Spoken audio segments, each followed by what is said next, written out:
जय हिंद भाइयों, उत्तर प्रदेश री एग्ज़ाम में आपका स्वागत है। और जो टॉपिक हमारा चल रहा था वो मानसिक अभिरुचि है। मानसिक अभिरुचि के अंतर्गत जो है अब सेशन जो भी चलेगा वो सिर्फ क्वेश्चन आंसर का होगा। ठीक, तो सबसे पहले देखिए यहाँ पर जो है पहला क्वेश्चन है सांप्रदायिक सद्भाव की ज़रूरत है।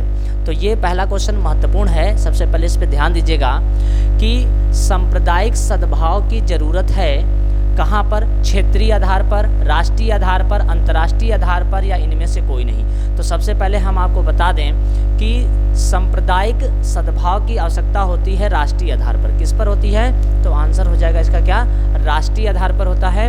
और सांप्रदायिक सद्भाव अगर हम बना के नहीं चलेंगे तो हमारे समाज में कई प्रकार की कुरीतियाँ व्याप्त हो जाएंगी। ठीक, तो सबसे पहले जो है इसका आंसर जो हो जाएगा क्षेत्रीय आधार। तो क्षेत्रीय आधार पर नहीं होता है, अंतर्राष्ट्रीय आधार पर भी नहीं होता है। इसका जो आधार होता है वो कौन सा होता है? तो राष्ट्रीय आधार होता है। ठीक, अब हम बात करते हैं दूसरे क्वेश्चन की।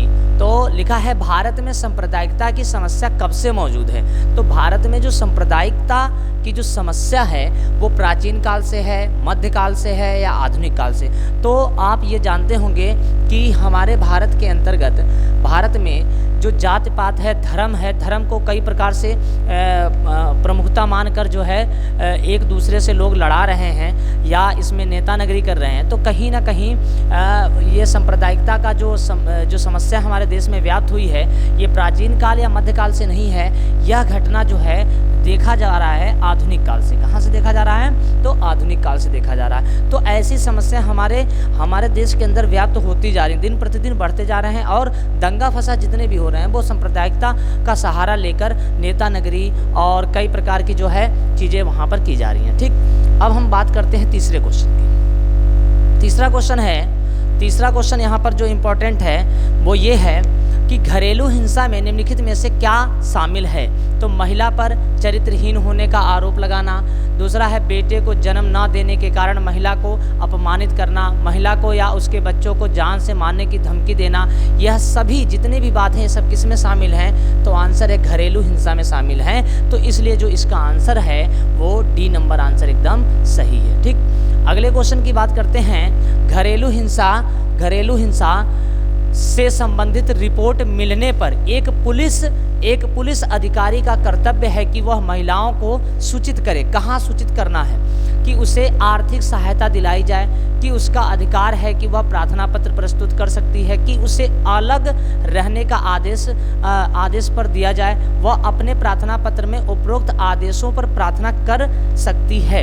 यानी कि यह आंसर आर्थिक सहायता दिलाई जाए ये ठीक है, लेकिन यहाँ पर जो लिखा है लास्ट वाला जो ऑप्शन है ये भी ठीक है, लेकिन लास्ट ऑप्शन देखिए पढ़ने पता चला वह अपने प्रार्थना पत्र में उपरोक्त आदेशों पर प्रार्थना कर सकती है। तो इसका आंसर जो निकल के आएगा वो कौन सा हो जाएगा? डी नंबर आंसर हो जाएगा। ठीक है, अगले क्वेश्चन की बात करते हैं।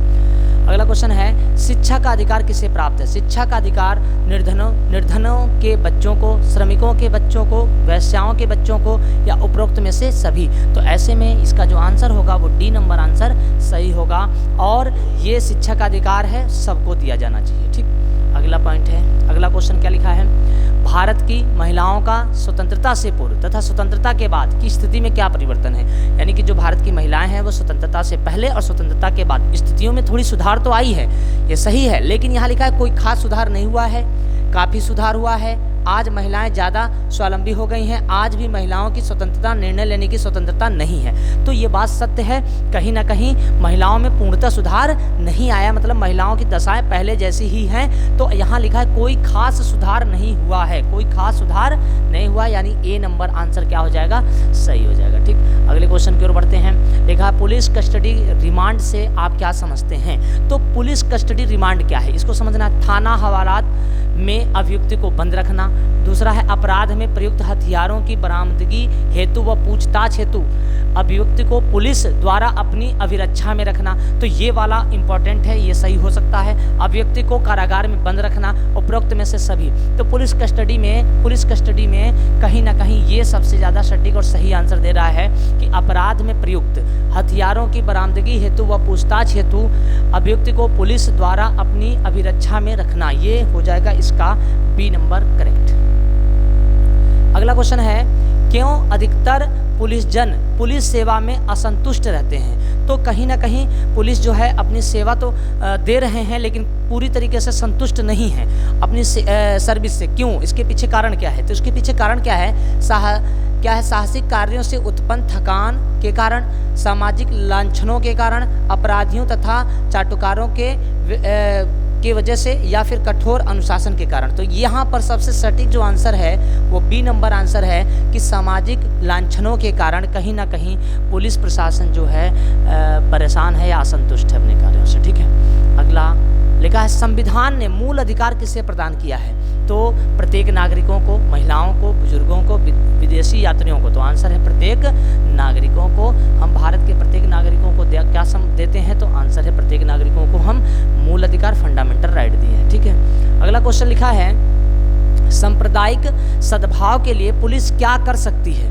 तो सांप्रदायिक सद्भाव के लिए पुलिस क्या कर सकती है? अगर हम इसकी बात करते हैं तो सामाजिक एकता का निर्माण कर सकती है, मानवीय चेतना में वृद्धि, उन्माद पैदा कर सकती है, विभाजन। तो आंसर है सामाजिक एकता का निर्माण कर सकती। ए नंबर आंसर एकदम सही है। ठीक, अगले क्वेश्चन की ओर बढ़ते हैं। अगला क्वेश्चन है क्रिमिनोलॉजी पुस्तक के जो लेखक हैं वो कौन हैं? तो यहाँ पर आंसर है गारोफेलो, टैफ, अल्बर्ट मैरिज। तो आंसर इसका सभी है, इन सभी लोगों ने मिलकर ये लिखा हुआ है। ठीक, डी नंबर आंसर एकदम सही है। 12 नंबर क्वेश्चन देखिए ध्यान से, लिखा सार्वजनिक उपद्रव अथवा सामाजिक असुविधा का अपराध भारतीय दंड विधान की किस धारा में परिभाषित है?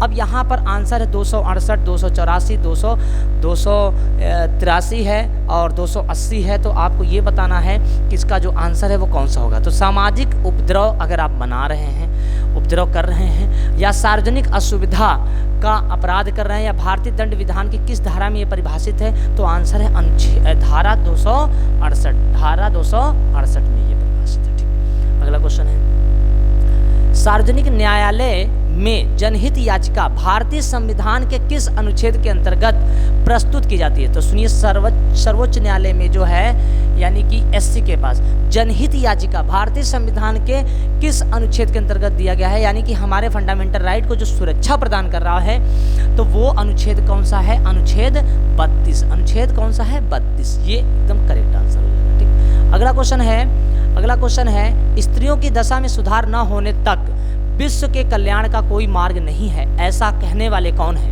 ऐसा कहने वाले ईश्वर चंद्र विद्यासागर हैं, या स्वामी विवेकानंद हैं? तो स्वामी विवेकानंद हैं, या फिर महात्मा गांधी हैं, या पीटी नेहरू हैं? तो आंसर है स्वामी विवेकानंद हैं। उन्होंने ये कहा था कि स्त्रियों की दशा में सुधार न होने पर विश्व का कल्याण संभव नहीं है। अगर स्त्रियों की दशा सुधरेगी तभी विश्व का कल्याण होगा। ठीक, अगला क्वेश्चन है 15 नंबर क्वेश्चन देखिए, महिला सशक्तिकरण से क्या अभिप्राय है? महिला सशक्तिकरण से आप क्या समझते हैं? महिलाओं का शारीरिक रूप से सशक्त होना, महिलाओं का विकास के लिए उन्हें पुरुषों के बराबर सामाजिक स्तर पर प्राप्त होना, या महिलाओं का आर्थिक रूप से सशक्त होना, या महिलाओं के मूलभूत अधिकारों को वास्तविकता में उन्हें प्रदान करना? तो यहाँ सोच समझ के आंसर बताइएगा। महिलाओं का शारीरिक रूप से सशक्त होना कोई सशक्तिकरण नहीं कहलाता। ठीक, 15 नंबर क्वेश्चन है, इंपॉर्टेंट है। अगर इस तरीके का क्वेश्चन आता है तो आप इसका क्या दें? महिलाओं के विकास के लिए उन्हें पुरुषों के बराबर सामाजिक स्तर प्रदान करना, ये इसका करेक्ट आंसर हो जाएगा। क्योंकि महिला तभी सशक्तिकरण होंगे जब पुरुषों के साथ मिलजुल कर चलेंगी, यानी कि पुरुषों के बराबर उनको अधिकार दिया जाएगा और उनको वैसा ही सम्मान दिया जाएगा। ठीक है, तो बी नंबर आंसर एकदम सही है। अगला क्वेश्चन देखते हैं, कानून के समक्ष समानता का आशय क्या है? कानून के समक्ष समानता, तो समस्त वर्गों का साधारण कानून के अधीन होना। दूसरा है किसी भी व्यक्ति को विशेषाधिकार ना देना, एकदम करेक्ट है। किसी भी व्यक्ति को अलग से कोई विशेष अधिकार नहीं देना। यही अगर हम सबको एक समान अधिकार देंगे, सबको एक समान मानेंगे, तभी ये माना जाएगा कि कानून के समक्ष क्या है? समानता। सभी लोग एक जैसे हैं, कानून के समक्ष सब लोग एक समान हैं। तो इसका आंसर कौन सा सही हो जाएगा? B number. ठीक, अगले क्वेश्चन की ओर बढ़ते हैं। 17 नंबर, निम्नलिखित में से दीवानी न्यायालय एवं प्रशासनिक न्यायालयों से मिलकर बनने वाली दोहरी प्रणाली किस देश में है? तो पहले यहाँ समझना है, निम्नलिखित में से दीवानी न्यायालय और प्रशासनिक न्यायालय से मिलकर बनने वाली दोहरी प्रणाली किस देश से है? तो आंसर है भारत से, फ्रांस से, जर्मनी, इंग्लैंड से। तो आंसर क्या हो जाएगा इसका? फ्रांस एकदम करेक्ट आंसर हो जाएगा और फ्रांस सही है। और ये दोहरी प्रणाली इसने अपनाया। ठीक है, अगला क्वेश्चन है 18 नंबर क्वेश्चन देखिए, लिखा यदि कोई पुलिस अधिकारी किसी व्यक्ति को गिरफ्तार करता है तो उस समय वह अपने नाम की प्लेट वर्दी पर अवश्य लगाए जब गिरफ्तार करे तब। गिरफ्तारी मेमो पर किसी प्रतिष्ठित व्यक्ति या गिरफ्तारी व्यक्ति के परिवार के सदस्य के हस्ताक्षर होने चाहिए। अभिव्यक्ति को सूचित करेगा कि उसे अधिकार है कि वह अपनी गिरफ्तारी की सूचना अपने संबंधी या मित्र तक पहुंचाए, उपरोक्त सभी। तो इसका जो आंसर मेरे भाई निकल के आएगा वो डी नंबर एकदम करेक्ट आंसर हो जाएगा, क्योंकि कोई अगर पुलिस अधिकारी किसी व्यक्ति को गिरफ्तार कर रहा है तो वह व्यक्ति अपने वर्दी पर नेम प्लेट के साथ में उस व्यक्ति के जिस व्यक्ति को गिरफ्तार किया है उसके घर में किसी सदस्य का हस्ताक्षर भी ले, और वो जो व्यक्ति है जो गिरफ्तार हुआ वो अपने सगे संबंधियों को बताए कि मैं गिरफ्तार मुझे किया जा रहा है और ये सूचना जरूर दे। तो ये सारी बातें एकदम सत्य हैं, डी नंबर आंसर। अगला क्वेश्चन है, निम्न में से सिविल व सशस्त्र पुलिस कांस्टेबलों रंगरूटों का प्रशिक्षण व परीक्षा किस अधिकारी द्वारा संचालित किया जाता है? पुलिस महानिदेशक, पुलिस उप महानिरीक्षक, पुलिस महानिरीक्षक या वरिष्ठ पुलिस अधिकारी? तो आंसर है पुलिस महानिरीक्षक, सी नंबर आंसर एकदम सही हो जाएगा, करेक्ट आंसर है। ठीक है, अगला क्वेश्चन है, अगला है यदि पुलिस अच्छा कार्य करे तो जनता उससे क्या प्राप्त होगा? तो मैत्री, प्रेम, आदर, विश्वास। तो आंसर क्या होगा? विश्वास प्राप्त होगा।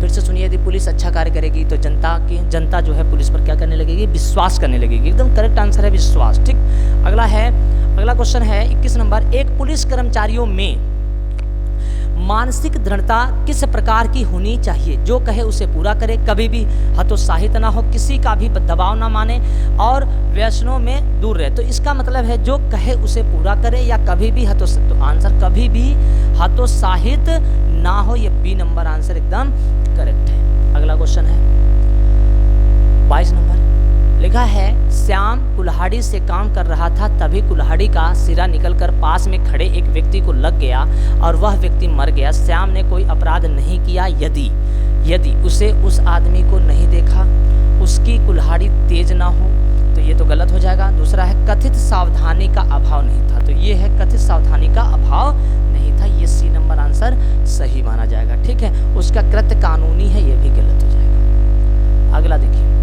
यदि किसी स्थल पर दुर्घटना घट गई हो तो दुर्घटना स्थल पर पुलिस को सर्वप्रथम क्या व्यवस्था करनी चाहिए? तो आंसर है भीड़ व यातायात पर नियंत्रण करना चाहिए, शांति व्यवस्था बनाए रखना चाहिए, जीवित बच्चे लोगों के लिए कैंप, भोजन, पानी, आवास की व्यवस्था करनी चाहिए, या फिर चिकित्सा सुविधा उपलब्ध कराना और गंभीर घायलों को अस्पताल पहुंचाना। एकदम करेक्ट है डी नंबर।